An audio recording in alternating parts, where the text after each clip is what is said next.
right, we got some great news. Them Patriots are scraping the floor with them boots.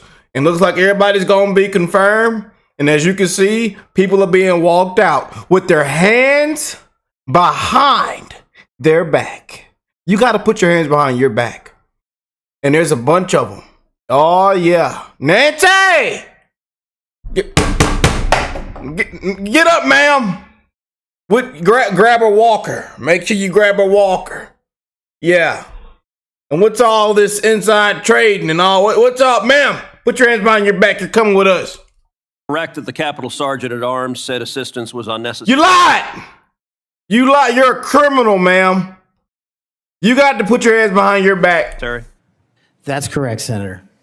Who did the Sergeant at Arms report to? The Speaker of the House. Yep. That would have been Nancy Pelosi at the time. Is that correct? She got to put her hands behind her back. Yes, Senator. And would that also be Chuck Schumer, then the Senate Majority Leader? He got to put his hands behind his back, too. They should have put his hands behind his back a long time ago when he put them hamburgers on the grill. The Sergeant at Arms, yes, Senator, reports up there. Did Mayor Bowser, the Democrat elected mayor in D.C., either request or allow National Guard assistance? She put in writing on the days leading up to January 6th a declination for National Guard additional support. And that letter is available publicly to the world. So, and just to speak English for folks at home, a declination meant she said no, don't send National Guard. Is that right? Yes, sir. You got to speak English.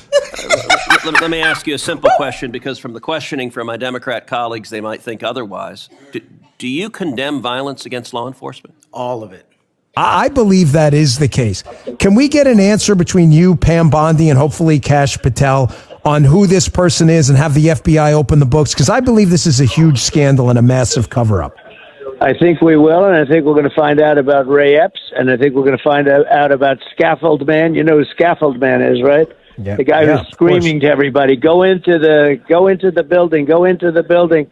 We're going to find out who Scaffold Man is, and we're going to find out some other things. And I think you're going to be very happy with what I do with respect. I call them the J6 hostages because I consider them hostages. You know, they did a beautiful song, and they asked would I do the words, not the singing, the words. And I did. That song went to #1 for so long. It was beating out Taylor Swift. I'm not a fan of Taylor Swift, but that's okay. And everybody else, beating them all out for a long time. And it was... Gotta love our president, man. Gotta love him. Keeps it real. The truth will set you free. The truth, y'all. The truth. Have responsibility, Terry. We did not have any accountability for what was going on there, and we should have. This is ridiculous. You're going to ask me in the middle of the thing when they should have drove her to the they should have drove her to the station. They should have drove this woman to the station right here. And put her hands behind her back. I'm just saying. They should have drove her to the station right here. Already breached the inaugural stuff. Should we call the Capitol Police? I mean, the National Guard? And they should have made her breathe in a walkie-talkie, too. Because she back there drunk. She admitting to it, and her blood alcohol level was blasted and shot. Yeah. Why weren't the National Guard there to begin with? We wonder why, Nancy. We wonder why. I'm telling you, they should have drove this woman to the station right here. They thought that they had sufficient resources. That is not a question of how they had been. They don't know. They clearly didn't know, and I take responsibility for not having them just prepare for... Right there. Bam. Hands behind your back. Want to really see something that said, take a look at what happened. Hey. Why this beat so cold? We will make America proud again. And you try to we will make America wealthy again. And yes, together, we will make America great again. Right, shout out to them beautiful patriots around the world. What's going on? Hope everybody is blessed, well, healthy, and that nothing but the best is going on in all you beautiful people's life, man. Feels good to be back, huh? We are so back, man. Taking our country back. Common sense is back. And I tell you, man, people got to be held accountable, you know.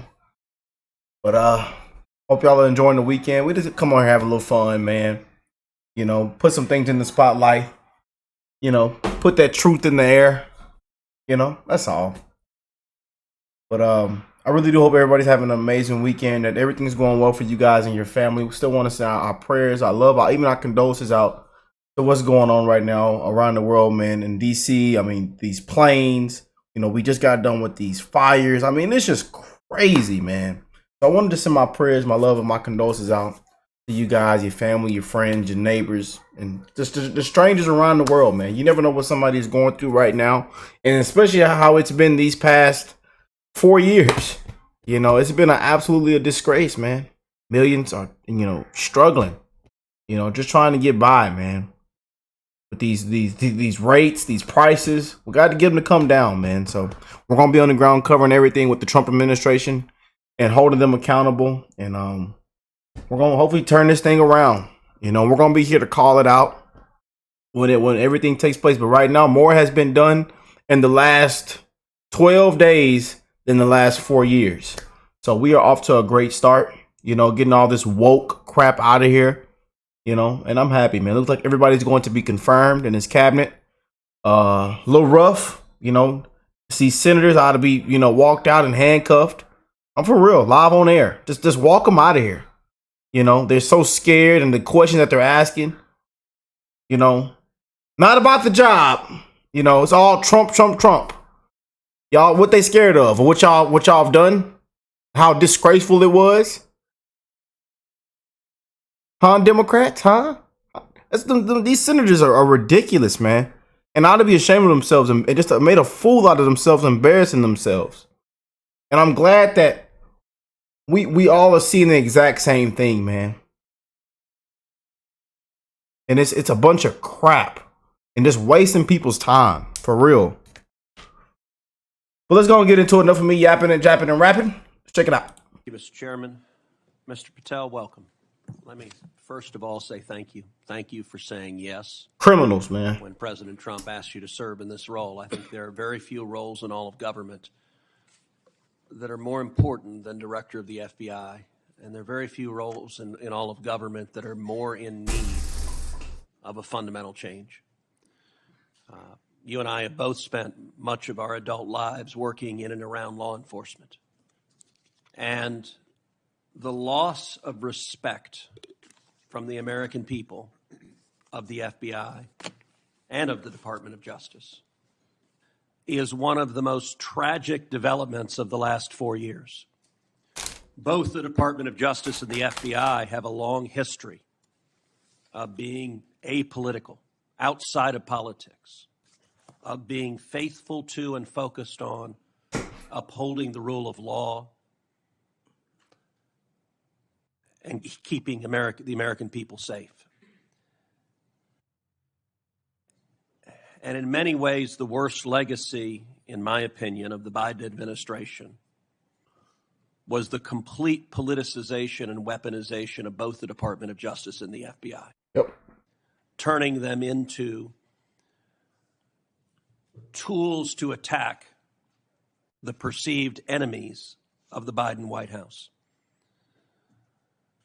Now, you have been charged with going in and restoring integrity of the FBI. Indeed, we got the clean house. It's not going to be an easy task. We got the clean house. We got the drain the swamp. That's what we voted for. Yes, indeed. Clean it out. Clean it out. Wipe it. Woo! But before you can carry out that task, and I am confident you will be confirmed and you will be in the position to carry out that task, you've got to make it through the gauntlet of the Senate Judiciary Committee. And my colleagues on the Democrat side of the aisle, who I don't know how many spots on Senator Tillis's bingo card have been filled, but it looks like he's playing blackout and they're all filled right now. But you will be and have been accused of just about everything they can. But I want to focus on what several Democrats have done recently, which is trying to blame you for the violence that occurred on January 6th. Which even in the annals of ridiculous attacks, this one really takes the cake. So let's just focus on some facts. Let me ask you a question. What role did you occupy in the days immediately before January 6th? Chief of Staff of the Department of Defense. You were the Chief of Staff at the Department of Defense. Yes, sir. So to be clear, you were not rioting at the Capitol. No, sir. Okay. Where were you physically on January 6th? In the office of the Secretary of Defense in the Pentagon. And what were you doing on that day? On that day specifically, responding to preparing to mobilize and deploy the National Guard once we got the lawful request from the local governing authority, which was the mayor of D.C. and the Speaker of the House. Now, how many days in advance were you working to prepare the Department of Defense to help secure the Capitol on January 6th? Days in advance, Senator. We were in the Oval Office on an unrelated national security matter with the President of the United States, the Secretary of Defense, the Chairman of the Joint Chiefs of Staff, and myself. And the President authorized up to 20,000 plus National Guardsmen and women to secure any security measures necessary related to the Capitol. So we were moving to the fullest extent of the law before the requisite request came from a local governing authority days ahead of time. And while you were Chief of Staff at DOD, how many times did DOD approach Capitol Police and ask if they needed National Guard assistance? I believe those letters are well documented, numerous instances, and numerous of those instances, those requests were shut down. Now, am I correct that the Capitol Sergeant at Arms said assistance was unnecessary? That's correct, Senator. Who did the Sergeant at Arms report to? The Speaker of the House. That would have been Nancy Pelosi at the time. Is that correct? Yes, Senator. And would that also be Chuck Schumer, then the Senate Majority Leader? The Sergeant at Arms, yes, Senator, reports up there. Did Mayor Bowser, the Democrat elected mayor in D.C., either request or allow National Guard assistance? She put in writing on the days leading up to January 6th a declination for National Guard additional support. And that letter is available publicly to the world. So, just to speak English for folks at home, a declination meant she said no, don't send National Guard. Is that right? Yes, sir. Let me ask you a simple question, because from the questioning from my Democrat colleagues, they might think otherwise. Do you condemn violence against law enforcement? All of it. And by the way, is that true whether the violence is right-wing or left-wing or anywhere else? There is no discriminating between types of violence against law enforcement. And do you believe those who assault and commit violence against law enforcement should be prosecuted and should be sent to jail? Especially those that kill them. Let me ask you, how many years have you worked in public service? About 16, Senator. And how many years have you worked in particular in law enforcement and prosecution and national security? Over a decade, Senator. You know, I have to say it is ludicrous but sadly predictable that Democrats are endeavoring to tarnish you, to paint a false caricature based on innuendo and smoke. And so you're working to protect the Capitol on January 6th, and yet they're trying to blame you for the violence that occurred. Let me ask you this just as a straightforward matter. What is the job of the FBI, and what will the FBI's role be if and when you are confirmed as its director? The simple motto on the website of the FBI's homepage is to protect American citizens and uphold the Constitution.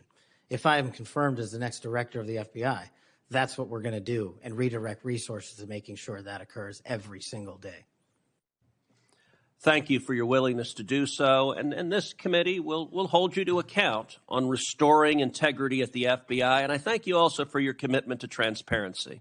I think that is incredibly important to bringing back integrity, and I'm grateful for it.